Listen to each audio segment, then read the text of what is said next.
Ndiani? Makani henyu. Makani henyu ndikuti ndiani ko? Ndini. Ndiani anonzi ndini? Ndini makadi zvenyu.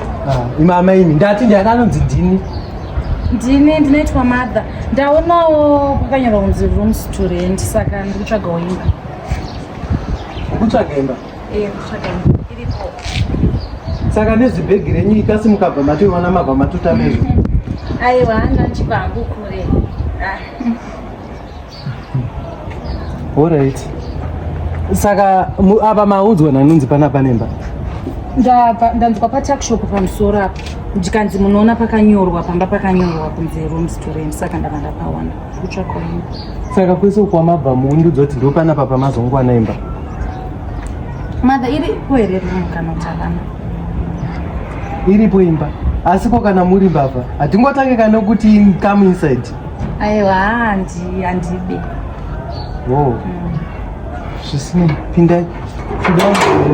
Tiite interview first. Musati tipindewo. Pindai. Ihunwe ndo wamuzoramba muchitanga kugara pano kana kuti muda unyepedzera tutsika unge murora achangosvika pamusha. Pariseiko pano? Vanofara. Pindai.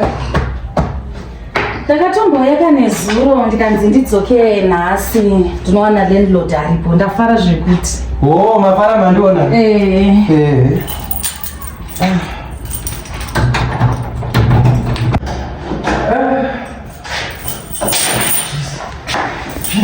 Gogogoi.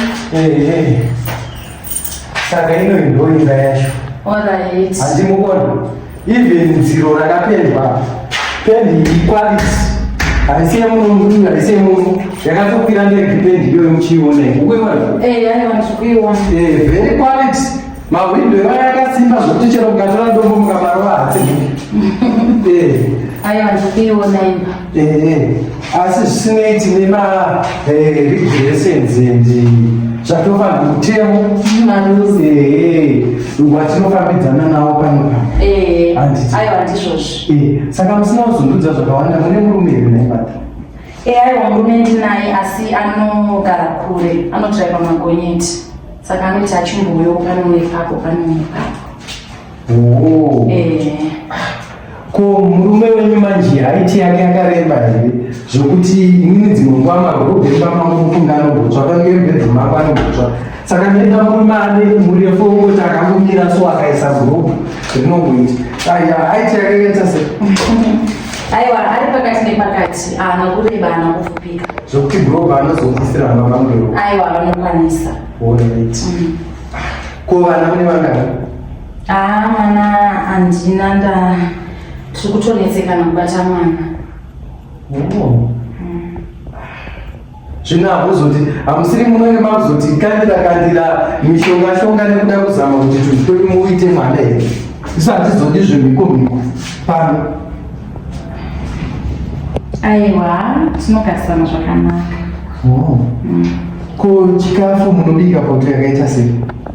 Nekuti isusu dzimwe nguva panapa patinomboita unonzi mubatanidzwa wekuti chikafu chaadave umu necheve umu necheumhu tinobatanidza poto imwe tombobika pamwe chete. Tinozvita specially maweekends kubva Friday ihoza Friday Saturday weekend Sunday munhu saka munhu anobika kubva manje kusvika Thursday mumba make saka munozozvikwanisa here?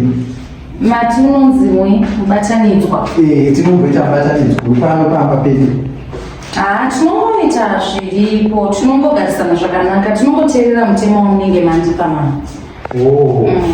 Asi pakati pemazuva pamunombobiko turice twenyumvunga tuitwe munombopa kureheveka kure tinomboudzwa kuseti nekuti tinombopanana ndo zvatinoita panapa. Ava vakabika bhinzi dzavo vandoti nhasi ndabika bhinzi kuno oita kamuke bhinzi aka munozozvikwanisa? Aiwa ndinounza. Aiwa ndinozvikwanisa. Muchiona maketeni aya ndeangwara haadha aya hatobviswendwa muchasvika muchishandisa. Midziyo yangu ndiyo imwe iriko iyo ndeyangu. Munhu hati kumba kwakagona space yekuti ise saka ndakatoichengetera munhu saka inimi muchangotsvagochikuona zvamuchaizvisa imomo zvinogara munhu. Please zvisiri zvenyu musabati kapeti yangu ikawa nedust moburitso every Friday moburitsa muiwachi. Naimamabvunza pane imba here kana? Aiwa imba iripo asi ndingapinze murumu sina kuti mutemo yacho yanyanya kutaura kwacho pane imba here? Idrezi rakanaka nditoni function ndofunga mukapinda pana mangwana musi weekend iyo ndine function saka pana ndozvatinoita tinotopanana hembe atenga hembe nyowani musati matomboitenga mumboya mumbonditi mama ndatenga hembe ichimboenzai ndombotanga ndabuda nayo vanhu vakandipa makomenti fanike inini kuchechi ndozikanwa zindiramera mucheni saka vanhu vakandipa makomenti ndozokatoti mwana wangu ohembe ndakometwa nevanhu vakawanda chinzwa izvino zvezvimwe zviri panapa amufaniri ndine maallergies zvokuzonzwa muchibika zvinonhuhwirira munomazvi ndinoita maallergy kwangu ndini ndinobvumidzwa kubika poto inonhuhwirira kozi yangu inini spice iyo ndakatonzi nadhokta ndoyega unofanira kushandisa 6 gana ndo only spice yandoshandisa panapa handii muri kunzwa ndo mutemo uri panapa chikafu chenyama ise onyeni nekuti inini ndinogona kuita coexit ndinoti nhasi chimbondipairo imesa onyeni naachidye onyeni muri kunzwa munomba munoiswa kobra yekumashops mahuru autenge mugod inodedzerwa yemahuru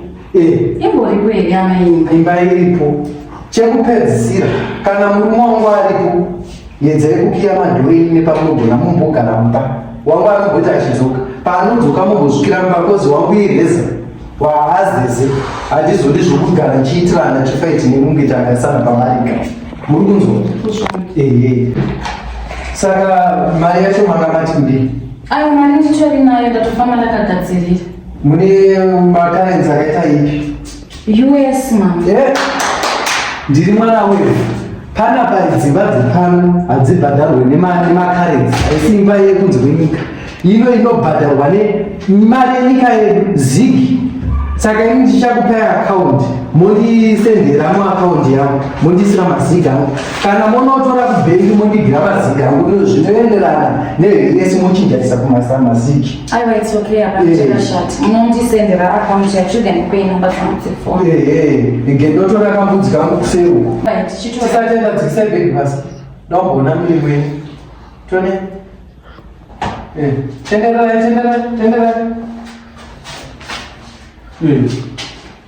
munoratidza kuti munoshanda yadhipano inotsvairwa ka4 pazuva ka4 machereti ka2 pazuva kukwesha zviri kuradzika saka chiyange kuseri ndinokuradzai mama landlord wepano ndati hande ndinokuradzai mama landlord wepano kwini mamusimere pano ni landlord wepano inini ame senior lodge pana pandagara many years ndakauya panapa nchiri mhandara zvinhu zvese zvatinazvo kukurira pano.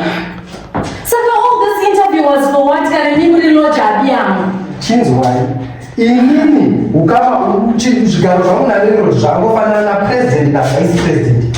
Amai landlord vasipo pano ndini the vice wepano mutemo wandesa ndo mutemo unongoiswa namama landlord muri kunzwa saka hande izvozvo mukudaika here kanzvamuswida ndati hande tinoona mama landlord chi